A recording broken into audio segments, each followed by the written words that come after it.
আসসালামু আলাইকুম। স্বাগতম এমএস ওয়ার্ডের নতুন আরেকটি টিউটোরিয়ালে। আজকে আমরা বাংলা প্রশ্ন সেটআপ বা এই জাতীয় পেজ সেটআপের কাজগুলো শিখবো ইনশাআল্লাহ। তো গত ভিডিওগুলোতে এমএস ওয়ার্ডের মোটামুটি সবগুলো কাজ শেখা হয়ে গেছে আমাদের। তো আজকে আমরা জানবো যে কিভাবে একটা পেজের সেটআপগুলো করতে হয়, একটা ট্যাব সেটিং কিভাবে করতে হয়, অর্থাৎ পেজের ডেকোরেশন যে কাজগুলো আছে আমাদের। তো এখানে দেখেন এমএস ওয়ার্ড একদম একটা নিউ পেজ। এই পেজ থেকে আমরা সেটআপের কাজ শুরু করব। বাংলা লেখার সময় ম্যাক্সিমাম সময় বা অনেক সময় কিছু সমস্যা হয়ে থাকে। সেগুলো হচ্ছে যে বাংলা ফন্ট করে দেওয়ার পরেও কিবোর্ডে ভুল আসে বা এই ধরনের সমস্যাগুলো অনেক সময় হয়ে থাকে অনেকের। তো বাংলা লেখার জন্য আপনার প্রথম কন্ডিশন হচ্ছে এখানে আমাদের শুটনি এমজে ফন্ট ব্যবহার করা। তো এখানে পূর্বে থেকেই ব্যবহার করা আছে, এই জন্য এখানে রিসেন্টলি ইউজড ফন্ট দেখাচ্ছে, যে ফন্টটা রিসেন্ট ব্যবহার করা হয়েছে। তো এটা হচ্ছে বাংলা লেখা শুটনি এমজে ফন্ট। আমি ক্লিক দিয়ে নিলাম। না হলে ফন্ট স্টাইল বক্সে লিখে দিলেও হবে। তো এখানে শুটিং নিয়ম যে চলে আসছে, অর্থাৎ আমি বাংলা লিখতে পারবো। তো আমি কিবোর্ডে আমি চেপতেছি যে এখানে আসতেছে না, অন্তস্থ জ বা অন্য বর্ণ চলে আসতেছে, অর্থাৎ কিবোর্ড ভুল দিচ্ছে। তো এটা আমাদের জানাই আছে, যদি কিবোর্ড ভুল দেয় তখন আমাদের করণীয় হচ্ছে বিজয় বর্ণ করার জন্য কন্ট্রোল অল্টার বি প্রেস করা, অথবা এই বিজয় বর্ণ আইকনটাতে গিয়ে এখানে বিজয় ক্লাসিক করে দেওয়া। কন্ট্রোল অল্টার বি প্রেস করলেও হবে, এখান থেকে দিলেও হবে। তো এইটা অনেক সময় এখানে থাকে না উইন্ডোটা, যদি আমরা এখানে মাইনাস দিয়ে দিই তখন এটা এই যে এখানে এসে রয়ে যাবে। তো এখান থেকে আবার আমি শো যদি টপ বার দিয়ে দিই, শো স্টপ বার, তখন এটা কিন্তু উপরে আবার চলে আসবে। অনেক সময় এটা উইন্ডোজটা পুরনো হয়ে গেলে কম্পিউটারটা অনেক সময় এটাই হ্যাং করে, তো এটা থাকে না বা কাজ করে না, এরকম সমস্যা হয়। যেমন আছে বিজয় ক্লাসিক দেওয়া আছে, তারপরে হয়তো বা বাংলা হচ্ছে না। তো সেক্ষেত্রে এটাকে এখান থেকে ক্লোজ করে দিয়ে আবার স্টার্ট মেনু থেকে নতুন করে বিজয় বর্ণ ওপেন করতে হয়। যখন বিজয় বর্ণ কাজ করবে না তখনই সমস্যাটা হবে, তখন এই কাজটা করতে হবে। তো নতুন করে রিওপেন করা পড়বে। তারপর আপনি এটাকে বিজয় ক্লাসিক করে দেবেন। আর ফন্ট তো এখানে শুটিং ইঞ্জ ব্যবহার করাই আছে। আমরা লেখা শুরু করলাম।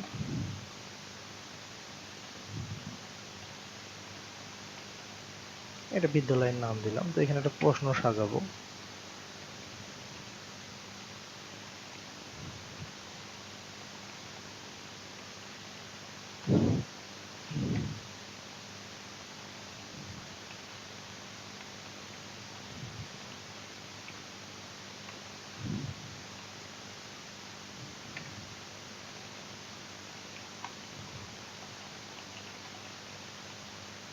তো এখানে কিন্তু কোনো প্রকার সজ্জিতকরণের কাজ এখনো হয়নি, তো আমার উচিত এই পেজটাকে সেট আপ করা।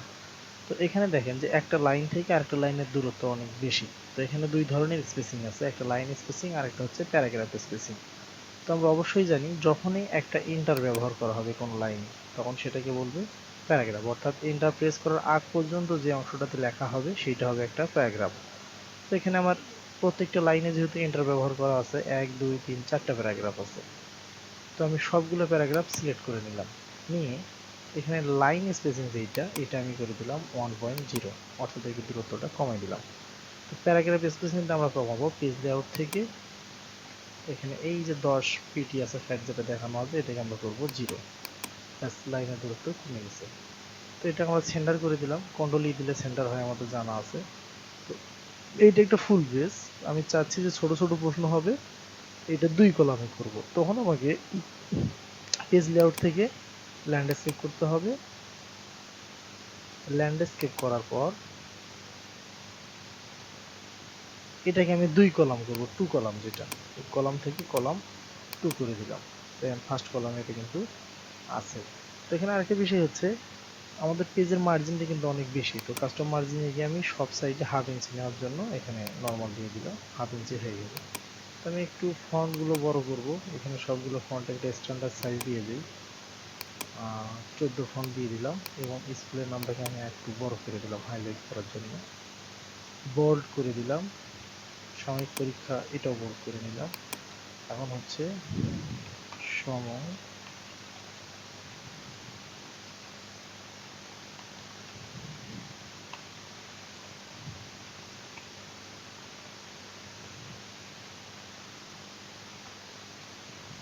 সূত্র। তো এখানে যেহেতু সেন্টার করা আছে, এখানে দেখাচ্ছে অ্যালাইনমেন্ট হচ্ছে এলিজেনে সেন্টার দেখাচ্ছে। তো এখানে মাঝখানে স্পেস দিলে এটা 2 দিক সরে যাবে যতক্ষণ নিচে নামছে না নামছে। তো নিচে নামছে যখন আমি ব্যাক স্পেস দিয়ে কিছু উঠাই দিলাম, তো এখান থেকে আমাদের প্রশ্ন লেখা শুরু করা যেতে পারে। এখানে আমি এটা লেফট বিন্যাস করে নেব, কন্ট্রোল অথবা সৃজনশীল প্রশ্ন এক দিলাম, দিয়ে আমি ইচ্ছা মতো একটা উদ্দীপক লিখে দিতে পারি।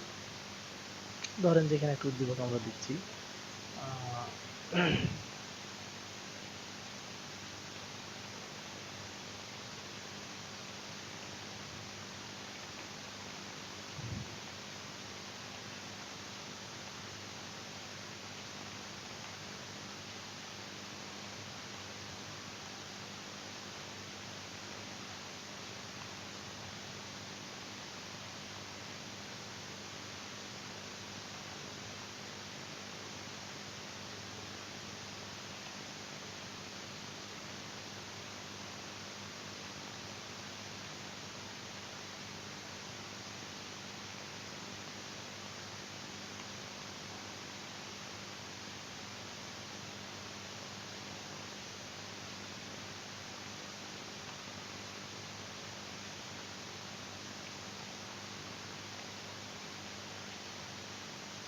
ধরে নেন যে এতটুকু আমার একটা উদ্দীপক। তো এখানে এটাকে সজ্জিতকরণের জন্য দেখেন এখানে যে যে রিবনটা আছে আমাদের রুলার, এই রুলারটা কিন্তু থাকতে হবে। তো অনেক সময় হবে কি আপনাদের এই রুলারটা নাও থাকতে পারে। দেখেন এই যে লাস্টে এই অংশে যদি আমি ক্লিক দিই, রুলারটা কিন্তু আউট হয়ে গেছে। তো আবার এখানে ক্লিক দিলে কিন্তু চলে আসবে। এটা একটা অপশন আছে দেখেন, ভিউ এবং রিভিউ যেখানে আছে এর মধ্যে আমাদের ভিউ থেকে আমাদের এই যে রুলার তুলে দিলাম, আর কিন্তু এখানে নেই, আবার ক্লিক দিয়ে দিলাম চলে আসছে। তো এই রুলার থেকে এটা সেট আপের কাজ করা যায়। আমরা এটাকে জাস্টিফাই করে নেব হোম থেকে, হোম জাস্টিফাই 2 বছর সময়।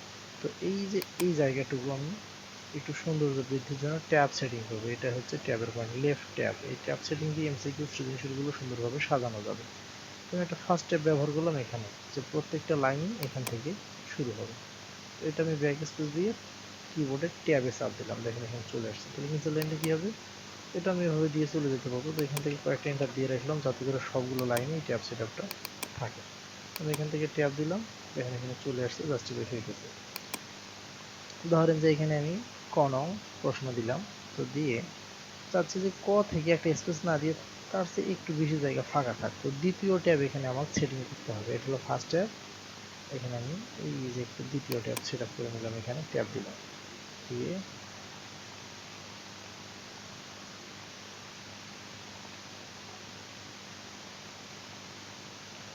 এটা আমি ক নং প্রশ্ন করলাম। এটার মান কিন্তু লাইনের শেষে দেয়া থাকে। তো সেজন্য আমাকে যেটা করতে হবে, যেহেতু এখান থেকে আমার ফার্স্ট কলাম, দেখেন এই 2 কলাম আছে পেজটা, এখান থেকে এদিকে একটা কলাম, এদিকে আরেকটা কলাম। তো এখানে মার্ক 1 দেওয়ার জন্য আমি আরেকটা ট্যাব সেটিং করবো। এখানে দেখেন লেফট ট্যাব, এটা অর্থাৎ আপনার যেখানে ট্যাবটা আপনি সেট আপ করবেন সেখান থেকে বাম দিকে ডান দিকে চলে যাবে লেখাগুলো। তো এটাকে উল্টে আমি রাইট ট্যাব করবো। রাইট ট্যাব করলাম অর্থাৎ ডান থেকে বামে চলে আসবে। সেইটা লাগাই দিলাম লাইনের শেষে, মার্জিনের শেষে এখানে। তো এখন দেখেন আমি ট্যাব দিয়েছি, তাহলে কিন্তু ওখানে চলে যাবে, একদম লাইনের শেষে চলে আসছে। এই যে যেখানে ট্যাবটা সেট আপ করা আছে সেই জায়গাতে কিন্তু চলে আসছে। আমি এটার মার্ক দিলাম 1। যেহেতু এটা আমি সেট আপ করছি, এটা কয়েকটা এন্টার দিয়ে রাখি দিই। তো এই সেট আপটা এই পেজগুলো এই লাইনগুলোতে থেকে গেল। তো এখানে আমি আবার দেবো খ। তো এখানে একটা ইচ্ছা মতো আমি কিছু প্রশ্ন এমনিতে বসাই দিচ্ছি।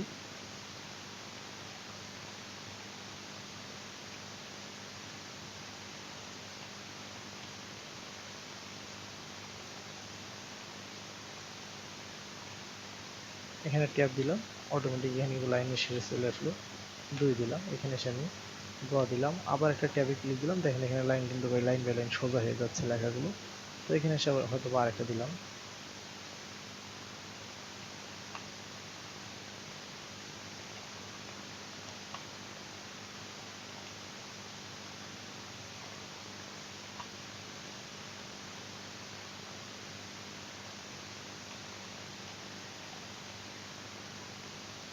3 চলে আসলো। আবার এভাবে আমি ধরেন যে কটাকেই কপি করে ঘ বানাইলাম। এরকম 4টা যে আমাদের প্রশ্ন থাকে, বাস এটাকে ঘ বানাই দিলাম, হয়ে গেল। এটা হচ্ছে আমাদের সৃজনশীল প্রশ্ন। এইভাবে কিন্তু এগুলো সুন্দরভাবে সেট আপ করা যায়, একটা সৌন্দর্য থাকবে তখন। তো ধরেন এইভাবে 9টা আপনার সৃজনশীল বা 10টা যেটা, এখানে মান চেঞ্জ করা হয়নি, 4 করে দিলাম 10। তো এইভাবে ধরেন যে আপনার 7টা 8টা 9টা 10টা যতগুলো প্রশ্ন থাকে সবগুলোই হয়ে গেল। আমি আবার কপি করি এটাকে, কন্ট্রোল সি, কন্ট্রোল ভি, দেখেন আমি কিন্তু 2 কলাম করছি।